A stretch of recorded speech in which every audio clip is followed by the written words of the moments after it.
Hey guys, welcome. It's your friendly neighborhood bee, and let's get straight into it, shall we? Today from r/ am I the butthole? Am I the butthole for abusing the bus chain so I don't miss my stop? I take a bus connection route on my way to work every morning. The public transport in my city in Southern California is not great, but I am lucky that this bus route works for me. It's been a few months since I started taking this route, and there's so many things that I find annoying. Unlike buses I've taken before and the underground trains, buses don't announce the next stops outside of main stops. Second, buses don't stop at those other stops and will skip over unless someone pulls the chain for it to stop. I've even asked the bus drivers to help guide me, and most don't seem to like their job and are of no help, really. That's not their job, babe. Continuing. I've tried to find ways to ensure I get to my stop without issues. I use Google Maps, the official tracking app, as well as actual map of the bus route, but online means always show me when I've already skipped my stop, and it's frustrating. There's no announcements or any main stops I can put a mental pin on my stop with, and the bus doesn't stop. I even try to check my surroundings, but I take the bus very early in the morning. It's 5:50 a.m.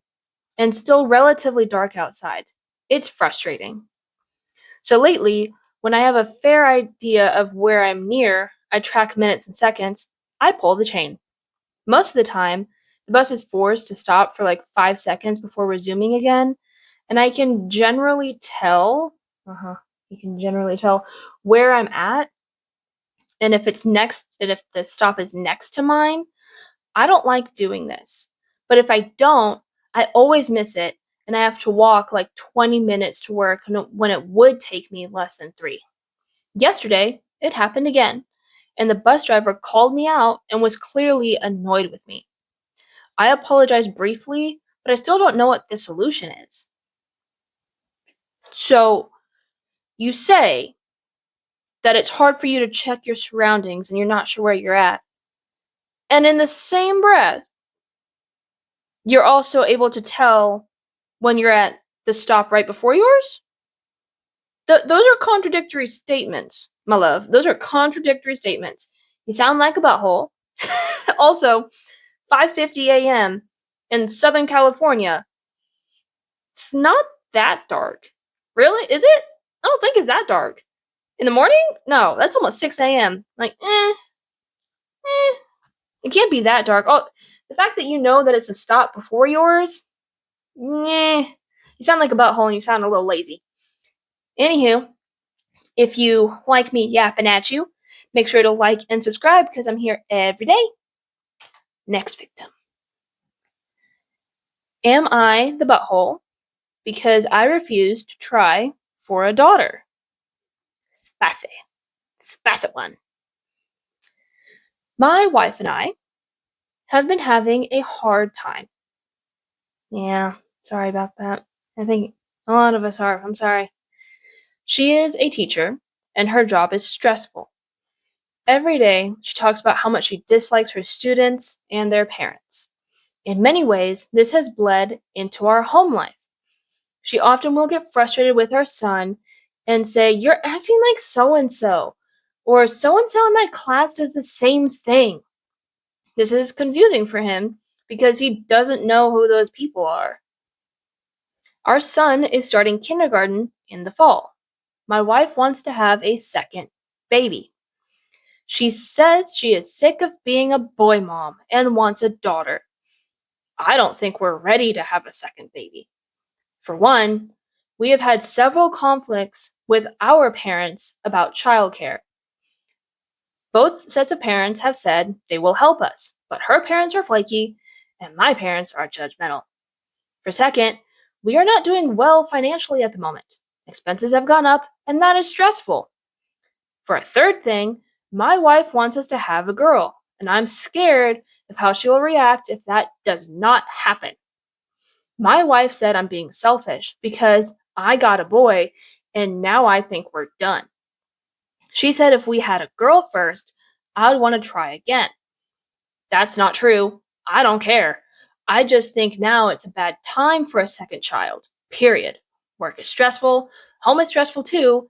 Am I the butthole? No. In my opinion, no. Let's see what people in the comments had to say. Someone asked OP a question, and he answered, what would happen if you had another boy? Would you just keep trying for that girl? Not the butthole. OP responds, I have tried to say this. She is confident our second baby would be a girl. That's not how that works. Not in the least. Not how that works. And a little tidbit of science for you. Science is cool. The more you have of one gender, the higher your chances are of having that gender again. And considering her first baby was a boy, she has a slightly higher chance of having another boy.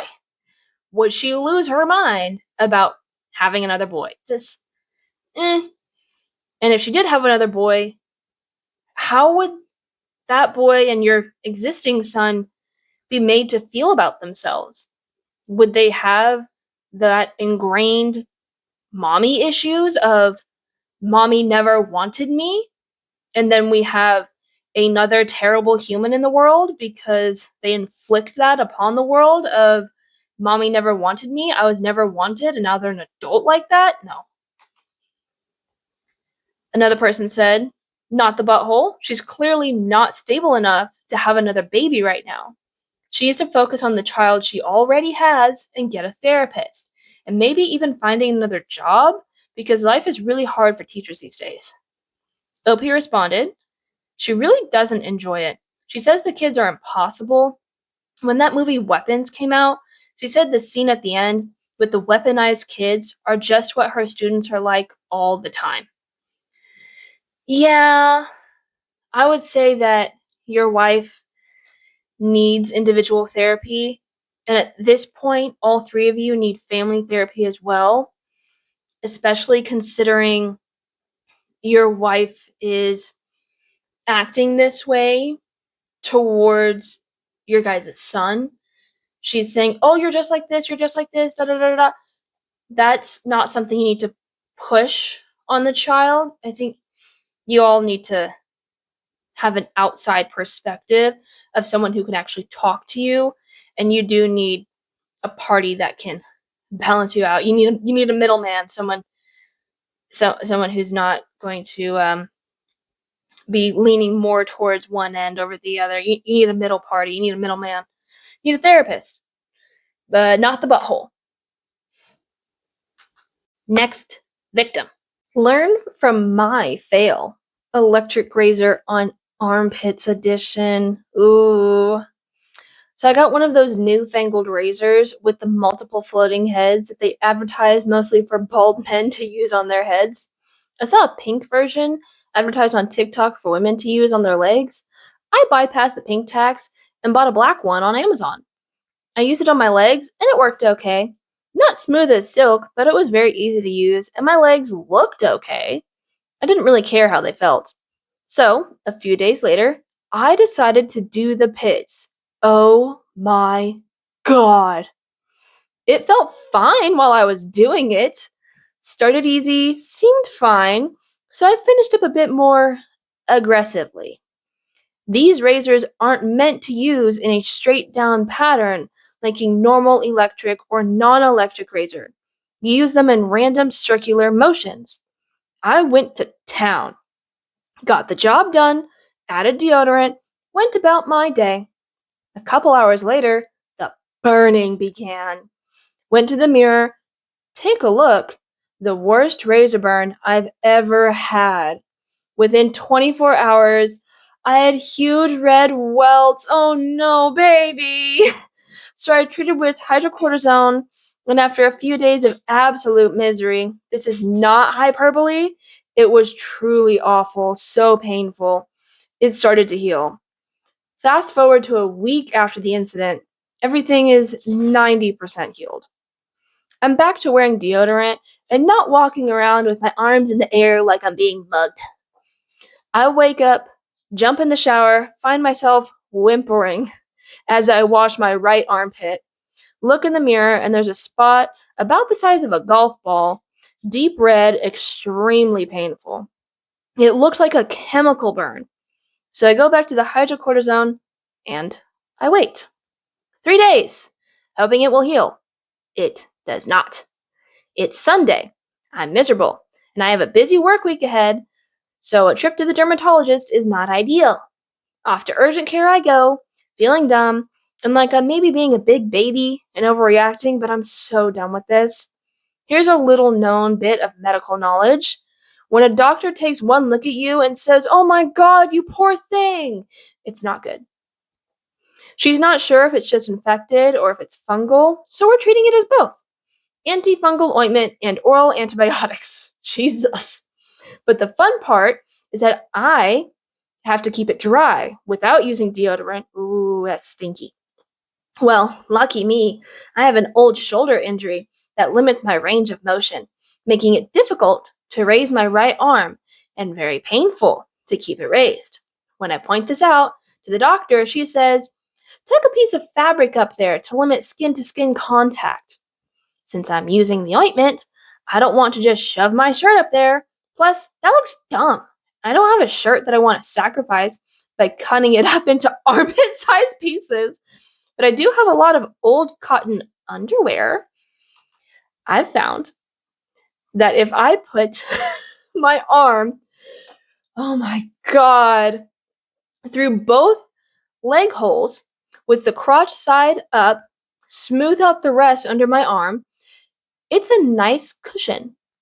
So that's where I am, with underwear slung over my shoulder under my shirt. And it occurred to me, if I should get into a car accident or mysteriously die in my sleep, some first responder or coroner is going to wonder forever why someone would wear underwear this way. I would try my best to haunt them and ask, "Where do you wear your second pair of underwear if not in your armpit, weirdo?" I'm thinking of marketing this product. Suggested names are 1.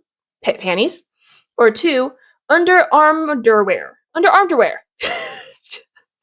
It has been suggested that Under Armour would object to the latter, and I would just send them pictures of my armpit and disgust them into submission.